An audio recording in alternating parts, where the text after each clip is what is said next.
I'm just wondering what kind of options would be available to me. I'll give you a quick synopsis. I'm 42 years old. Last year I used to weigh 203 None. pounds. None. No, I'm not finished. None. Yeah, That you was are. last year. Yeah, you are. This Yeah. year I weighed 165. No, ma'am. I I've said been, you're finished. You're finished. I'm done. Yep. There's nothing left for me. Not Well, realistically. thank you. I'm not gonna lie to Because you. I'm 42. See, it's the age and the weight, and then if you have any children. So my kids are Okay, ma'am. I don't need to. the Okay, I'm gonna be honest. It's the, and I don't want to be rude, sound like rude, but see, when you over 40 and you're obese, and or even if you're coming down, you still can go the other way, and then you have children. Okay, the only way that there would ever be any chance for you is if you were gorgeous. And if you were gorgeous, you would be. He's the kind of guy that would say, hey baby, let's get away, let's go someplace, huh? Where I don't care.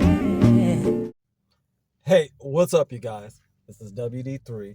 This is your Hill Report news break.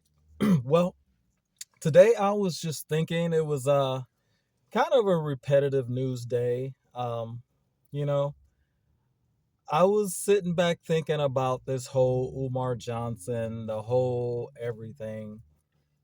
Um, and immediately when I heard his speech yesterday about the your wife is a prisoner, what if you're a woman? I emailed her and took my shirt. And I thought about I saw this video, I ran across it. I'm going to show you guys. It talks about Black people in America and some of the issues that we've had to deal with and why um, generation after generation we are stuck in poverty cycles, lack of ownership, generation after generation, um, lack of corporate ownership. I um, I follow this. I follow the Most High, the Bible. In the Bible, it tells you about some of the problems that you run into when you are religiously nosy. Our people are religiously nosy. It's not like we are in other people's business. It's like even deeper than that. We want to serve other people's gods. We want to work and live in other people's houses. We want to work for other people's corporations. We are religiously nosy. We can't just let the Arabs have their God. We can't just let the white man have their God, the Chinese man have his God. We got to worship his God. When, if you dig just on the surface, you don't even have to go down too many inches. Just a little deeper, you'll see that Black people have a well-established ancient culture that many mimic and have built religions around. Many scholars have found and hidden the information or have been suppressed in coming out with the information that the folks that are highlighted and focused on in the Bible have not gone away. They are not extinct from the earth. Um, they live and breathe right here in front of you. They play in the NFL. They play in Major League Baseball. They play in the NBA. This is a people who have more wealth than many countries. You guys, we need to come together. Watch these clips and we'll talk more about it.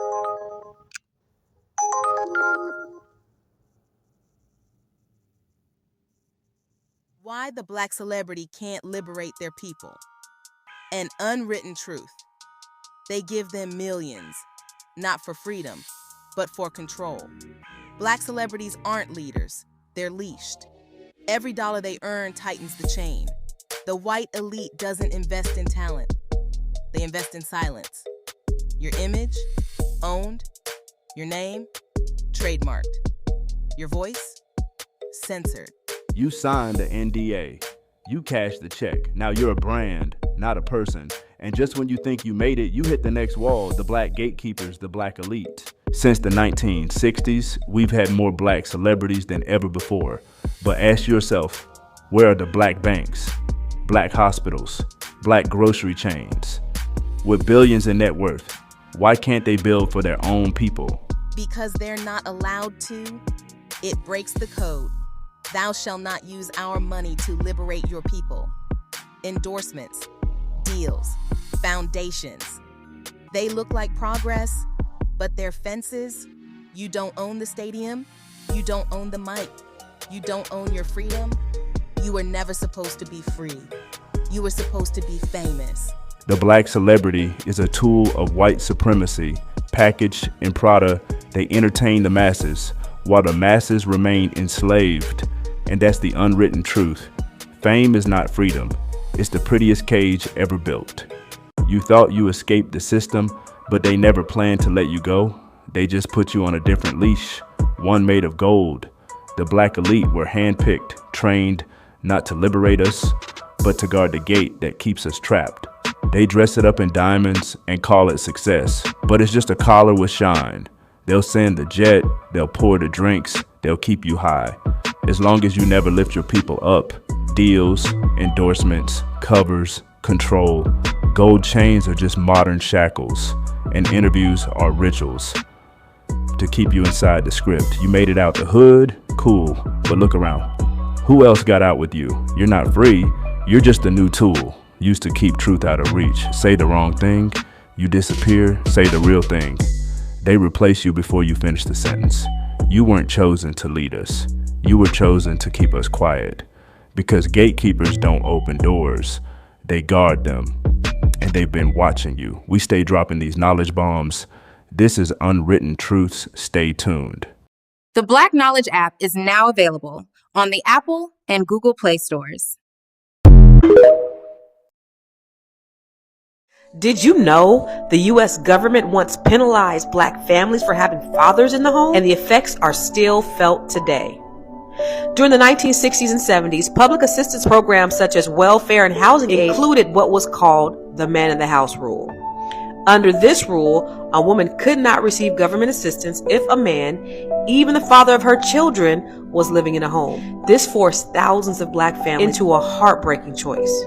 Stay together and struggle financially, or separate so the mother and the children could receive benefits. For many black fathers, this meant 1, being forced out of their own homes, 2, struggling with unemployment due to discrimination, and 3, watching their families suffer economically despite their best efforts. Even though the rule was eventually struck down, the damage was already done. It contributed to generational poverty. Instead of building black wealth, black families had to survive on unstable government aids. It contributed to fatherless households. This policy incentivized single-parent homes, leading to a rise in a father absence. And then 3, mass incarceration. As economic opportunities shrank for black men, many were funneled into the prison system. How does it still affect us today? Well, black families still face economic disadvantages due to lost generational wealth.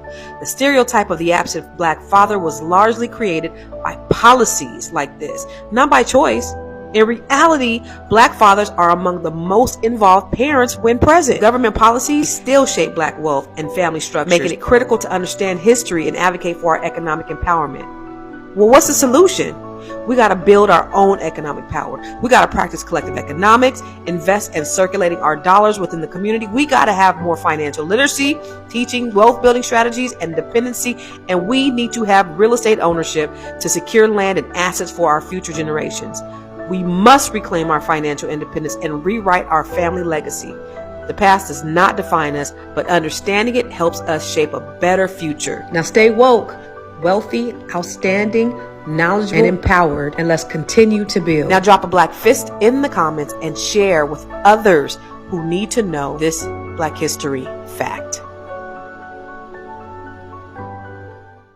Welcome back, guys. Talking about a real serious subject. I know, hey, WD3 is definitely all about the laughs and the comedy. But whenever I see something that's very profound, whenever you guys just watch those videos, if it didn't make you think, then you're probably long gone from this channel. But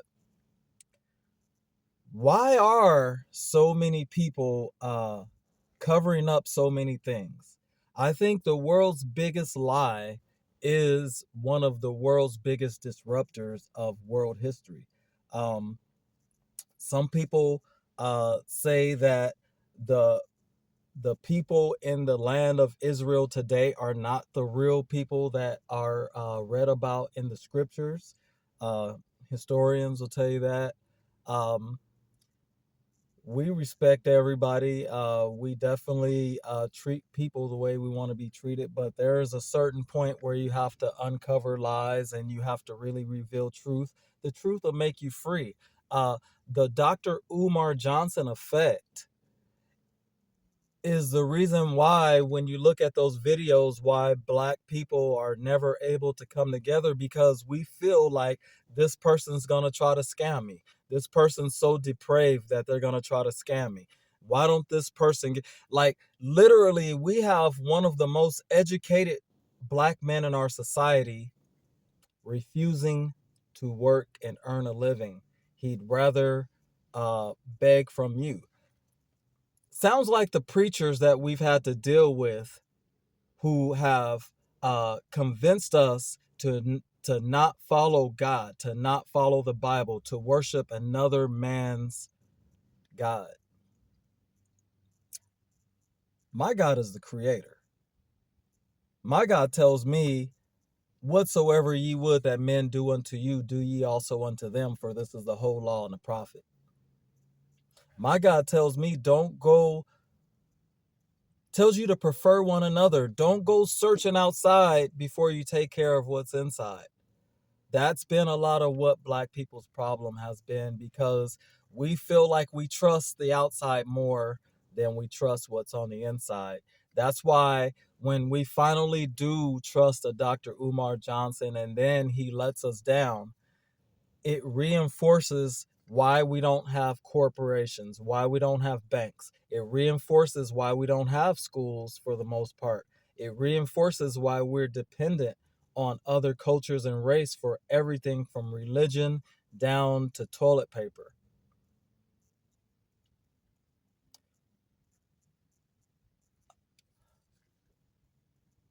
When you find out that Michael Jordan doesn't even own the Jordan brand, he's just profiting off of the name and likeness.